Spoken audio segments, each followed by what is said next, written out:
all I'm trying to understand is, I completely get all of this. All I'm trying to understand is, where do we stand at the moment as a nation, as a country, as the government लाई बुझाउने हिसाबले हुन्छ नि हैन किनभने दुईटा मात्र satellite lunch भएको छ अहिलेसम्म हैन अन्डरस्ट्यान्डिङमा हैन and both of you guys are right here हैन for the future generation, for the next person who is about to go ahead and who is thinking of launching one, maybe in another 5 years, जसले अहिले बसेर हामीलाई सुनिरहेको छ यो समयमा हैन यतिखेर गएर चाहिँ of course you guys will definitely help, everybody is going to help out हैन but where does the government stand at this point, okay, for smallest of the smallest of things? Abhas, maybe you could get into this. अब पहिला चाहिँ ministry of science and technology मात्रै थियो अहिले चाहिँ एजुकेसनको पोर्टफोलियोमा ministry of education science and technology भएको छ हामीले के देख्छौँ भने फन्डिङ वाइज चाहिँ ministry of education science and technology through नै आउँछ अनि अहिले इमिडिएट अर्गनाइजेसन जसले चाहिँ ह्यान्डल गर्न सक्ने फन्डिङ ल्याउन सक्ने चाहिँ Nepal academy of science and technology देखिन्छ अर्को अप्सन चाहिँ प्लानेटेरियम भन्ने छ बिपी कोइराला प्लानेटेरियम भन्ने त्यो टियुमा छ है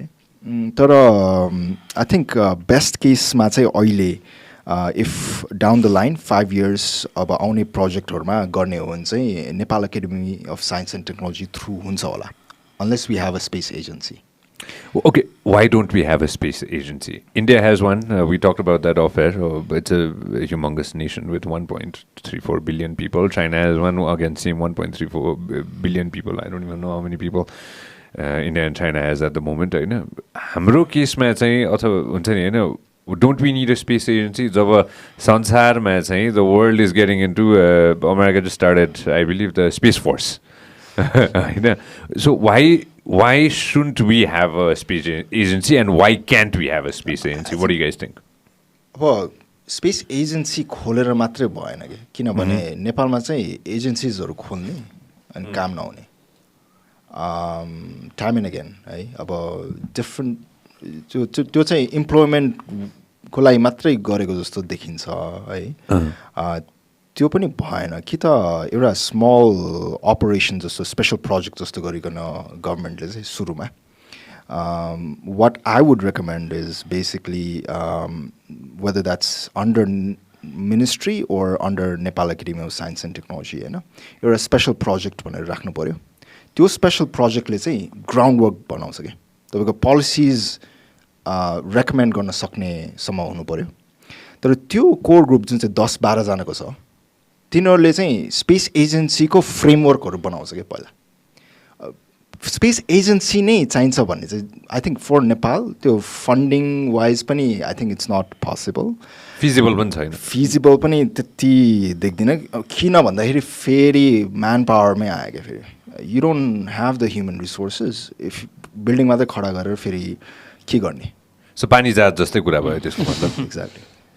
एक्ज्याक्टली सो अब त्यसैले पनि हामीले चाहिँ गभर्मेन्टलाई अहिलेदेखि नै इन्भल्भ गराउन खोजेको पनि त्यही हो कि विदाउट गभर्मेन्ट सपोर्ट स्पेसमा कुनै पनि हालतमा चाहिँ अगाडि बढ्न सक्दैन लाइसेन्स चाहियो गभर्मेन्ट नै चाहियो फन्डिङ मेजर फन्डिङ चाहियो गभर्मेन्ट नै चाहियो होइन even billionaire funded organisation still rely गभर्मेन्टको फन्डिङमा होइन गभर्मेन्टको कन्ट्र्याक्ट बेसिसमा रिसर्च एन्ड डेभलपमेन्ट गरिरहेको छ सो अहिले त्यसैले पनि हाम्रो अर्गनाइजेसन्सहरूले चाहिँ गाह्रो भए पनि होइन दे आर विलिङ तर त्यो चेन्जेसहरू ल्याउन टाइम लाग्छ नि त त्यो गाह्रो भए पनि हामीले गभर्मेन्टसँगै टाँसेर काम गर्नुको कारण चाहिँ त्यही हो कि we could have done it independently होइन जसरी भए पनि फन्डिङ कहाँबाट ल्याएर 1 करोड जसरी भए पनि ल्याएर लोन लिएर भए पनि वी कुड लन्च्ड बर्ड्स 3 को स्याटेलाइट पनि हो तर हामीले गभर्मेन्टलाई किन स्टेक होल्डर राख्यो भने गभर्मेन्टले पनि ओनरसिप ल्याओस् ओनरसिप लिएपछि तिनीहरूले सोध्छ एटलिस्ट पोलिसिजको बारेमा होइन अनि सोच्यो नि त अहिले के भयो भने चाहिँ स्टडी चाहिँ गर्नुपर्ने रहेछ भनेर चाहिँ आएको छ कि अहिले गभर्मेन्टमा है so we are working directly with ministry of education science and technology Nepal academy of science and technology के छ भने दुइटैले चाहिँ स्टडी गर्न खोजिरहेछ नाउ प्रब्लम के भइरहेछ भने तपाईँको डिफ्रेन्ट अर्गनाइजेसन्सले आफ्नो स्टडी गर्न थाल्यो भने चाहिँ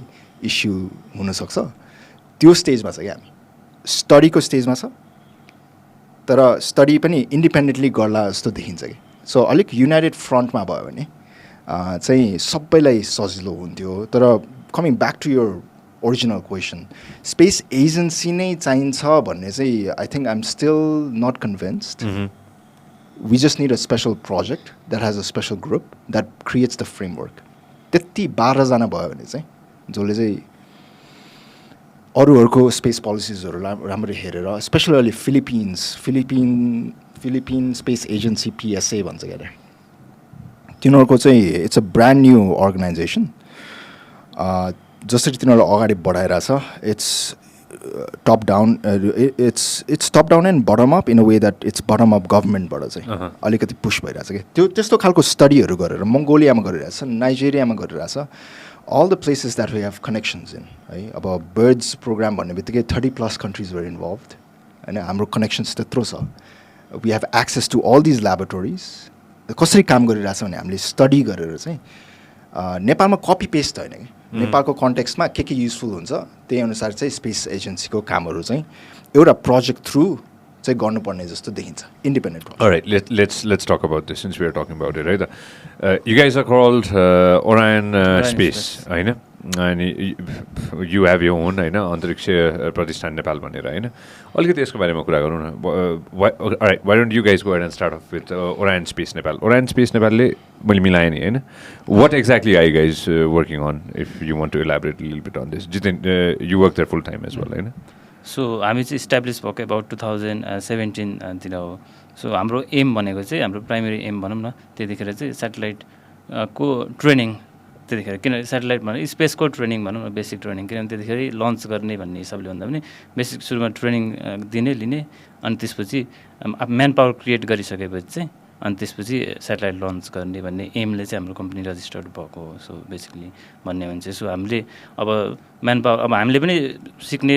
भन्नाले अब सुरुमा खासै त्यस्तो केही पनि थिएन हामीसँग नलेजहरू पनि केही पनि थिएन सो सिक्ने अब कि बाहिर जाने बाहिरबाट सिक्ने अथवा त्यस्तो हुन्छ अनि प्लस सिकाउने पनि आफूले सिकेको कुराहरू चाहिँ आफ्नो जुनियर्स अथवा साथीभाइहरूलाई सिकाउँदै अनि एउटा म्यान पावर क्रिएट गरेर अनि त्यसपछि चाहिँ हामी अगाडि बढ्ने भन्ने एमले चाहिँ बिल्ड भएको सो बेसिकली हामी अहिले गरिरहेको भनेको अहिले हामीले अब सानोसाट 1 लन्च गऱ्यौँ अब हाम्रो अर्को प्रोजेक्ट भनेको सानोसाट 2 अब सुरु हुँदैछ त्यसै गरी हामीले अब डिफ्रेन्ट ट्रेनिङ अब सिकाउने प्रोसेसमा चाहिँ हामी अब डिफ्रेन्ट ट्रेनिङ किट्सहरू डेभलप गरेर जस्तै हाम्रो जस्तै पकेट क्युब ट्रेनिङ किट्स भन्ने छ सो हाम्रो सेटेलाइटको नाम चाहिँ दुईवटा छ नेपाल PQ1 / सानोसाट 1 भयो सो हाम्रो अहिले लन्च भएको सानोसाट 1 भयो त्यही भएर हामीले नेपाल PQ1 नाम चाहिँ हाम्रो किटलाई दिएको छौँ क्या ट्रेनिङ किट सो त्यो ट्रेनिङ किटमा के हुन्छ त्यो बुझ्न खोजेँ सो ट्रेनिङ किटमा चाहिँ बेसिकली हामीले जे बनाएको छौँ त्यही नै हो प्लस त्यसमा एक्सटेन्डेड अरू फिचर्सहरू पनि हुन्छ अनि कोले सिक्न पाउँछन् यो चाहिँ engineering students or will it go below that will it go to school level as well so school लेभललाई चाहिँ हामी अरू किटहरू गराउँछौँ क्यान्सेट किट त्यो टाइपको र बेसिकली यो चाहिँ इन्जिनियरिङ लेभल स्टुडेन्ट्सलाई नै हो यो जुन हामीसँग छ अहिले पकेट क्युब ट्रेनिङ किट त्यो चाहिँ इन्जिनियरिङ स्टुडेन्ट लेभलको स्टुडेन्ट्सलाई सो बेसिकली ओरायन स्पेस नेपालले चाहिँ एडुकेट गराउँदैछ what exactly space and how can we go ahead and build satellites यसरी बुझ्नु पऱ्यो एउटा बेसिक वेमा होइन अन्तरिक्षले के गर्दैछ इज इट भेरी सिमिलर आभास if you want to elaborate कहाँबाट सुरु गरौँ एनिवेयर यु वान्ट अन्तरिक्षले चाहिँ अहिले के गर्यो भने फर्स्टमा चाहिँ यही प्रब्लम स्पेसली नेपालकै कन्टेक्स्टमा बसेर नेपालमै हामीले चाहिँ क्रिटिकल मास बनाउने भन्ने चाहिँ उनीहरूसँग ठ्याक्क मिल्छ तर हाम्रो चाहिँ कस्तो छ भने गभर्मेन्टसँग काम गर्ने इट्स अ नन प्रफिट अनि गभर्मेन्टसँग टाइअप गरेर तर इन्टरनेसनल कोलाबोरेसन गरेर चाहिँ सेटेलाइट लन्च गर्ने भइरहेछ कि so we don't have to go through the application process यहाँबाट we use some other country for application process त्यो जुन चाहिँ frequency coordination छ नि we outsource in a way let's say India China Japan wherever gives it so it was really interesting के अब India गर्ने कि चाइना गर्ने किनभने it's tricky है diplomatic wise we had to choose a country which is neutral. Let's go to Switzerland. Switzerland could be an option. तर हाम्रो मेरो एकदम मिल्ने साथी चाहिँ ऊ नेपालमा पनि आएको थियो ऊ चाहिँ अहिले थाइल्यान्डमा छ we did PhD together. So उसको एउटा अर्गनाइजेसन ऊ आबद्ध भएको अर्गनाइजेसन इन्स्टेड भन्ने छ अनि त्यहाँ चाहिँ डक्टर पम भन्ने he is basically the guy in Thailand who pushed for satellites. ऊ चाहिँ वर्ल्डकै फर्स्ट क्युबस्याट त्यो चाहिँ युनिभर्सिटी अफ टोकियोले उडाएको प्रोफेसर नाकासुकाको अन्डरमा उसले काम गरेको थियो हि स्पिक्स फ्लुएन्ट जापानिज अनि जापानको अल्मुनाई पनि भएकोले अनि त्यसपछि म पनि अब जापानमै ट्रेन भएकोले प्रोफेसर मेङ्गुचो मेरो प्रोफेसर र प्रोफेसर नाकासुका चाहिँ दे आर गुड फ्रेन्ड्स पनि अनि त्यसले गर्दाखेरि चाहिँ डक्टर पमले why don't we do it together so सो अहिलेको प्रोजेक्ट चाहिँ वर्ल्डको first high school made satellite constellation nice so we are pushing for that अहिले चाहिँ हाम्रै काठमाडौँ युनिभर्सिटी हाई स्कुलमा स्पेस सिस्टम्स ल्याबोरेटरी भनेर खडा गरेका छौँ त्यहाँ चाहिँ के भयो भने what's it called again space systems laboratory okay cool तर इन्ट्रेस्टिङली यो अब मोटिभेसन चाहिँ कस्तो भयो भने अब वी अलरेडी नो के university students can build it we already know अहिले सक्सेस रेट चाहिँ तपाईँको 29% छ it's very low success rate नेपालमा होइन वर्ल्ड वाइड वान यु क्युबस्याटको युनिभर्सिटी सेटेलाइट्सहरूको 29% all 3 satellites work in birds 3 उनीहरूको पनि काम गरिरहेछ अहिले तर के भयो भने अब वी वान गो यङ्गर क्या तर वी वान डिसेन्सिटाइज किड्स तर फेरि धेरै यङ गऱ्यो भने गाह्रो हुन्छ तिनीहरूलाई सो हाई स्कुल चाहिँ एकदम मिडल पोइन्ट जस्तो देखेँ we started educating younger kids grade 7लाई पनि हामीले खोताङमा गएर सेटेलाइट्सहरू ट्रेनिङहरू खोताङमा लास्ट इयर होइन विल गेट टु सस्ट क्युब भेरी सुन तर के भयो भने चाहिँ तपाईँको यो एकजना हाम्रो को फाउन्डर प्रवीण राज जोशी सर चाहिँ गाउँमा जानुभएको रहेछ अनि यो गुन्छा मेलम्चीतिर what you want to become when you grow up भन्दाखेरि चाहिँ तिनीहरूले डोजर ड्राइभर 90% 68% मेजोरिटी स्कुल्सहरूमा चाहिँ majority kids wanted to become bus driver and dozer driver के भयो भने जे देख्यो त्यही त हो नि होइन सो हामीले चाहिँ के भयो भने यो चाहिँ भएन भने कि it is just too much if our next generation is thinking about becoming a dozer driver, that's fine. I know we need 10% dozer driver होला के not 90% हो त्यसलाई चाहिँ हामीले चाहिँ अब के गर्यो भने ड्रिम प्रोजेक्ट भनेर चाहिँ यसलाई ड्रिम प्रोजेक्ट राखौँ नाम थाइल्यान्डसँग सहकार्य गरौँ but how do we move forward भन्ने भयो क्या अब चाहिँ ड्रिम देखाउनु पर्ने भयो भन्ने भयो so we brought this thing call vision 2050 हाम्रो गभर्मेन्टसँग पनि अब नेसनल प्लानिङ कमिसनदेखि लिएर ministry of education science and technology Nepal academy of science and टेक्नोलोजीसँग हामीले चाहिँ पुस गरिरहेको भिजन 2050 भनेर अस्ति त्यो स्पेस डे अप्रिलको 2021मा पनि प्रोग्राम राखेर हामीले डिस्कस गऱ्यौँ भिजन 2050मा चाहिँ के गर्ने भने why don't we have a Nepali astronaut in space by 2050 I know I love it we're going to make this happen yeah I think we're going to give everything we can है तर त्यसको लागि चाहिँ first step के देखियो भने स्याटेलाइट्स देखियो कि वाइ बिकज स्याटेलाइटले जुन चाहिँ स्किल्सहरू सिकाउँछ it's a entry point for all space systems तर स्याटेलाइट नै गरेन भने पनि यु क्यान बिल्ड एनिथिङ के त्यो जुन चाहिँ स्किल्सहरू सिकिरहेछ you can build TVs you can अस्ति मेरो भाइहरूले चाहिँ ल्यापटप खोलखाल गरेर होइन बनाउँदै थियो कि अनि त्यसपछि they are making oxygen concentrators as well है so all the skills that you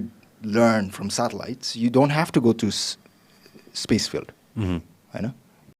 If you love what we are doing, make sure that you subscribe and turn on notifications.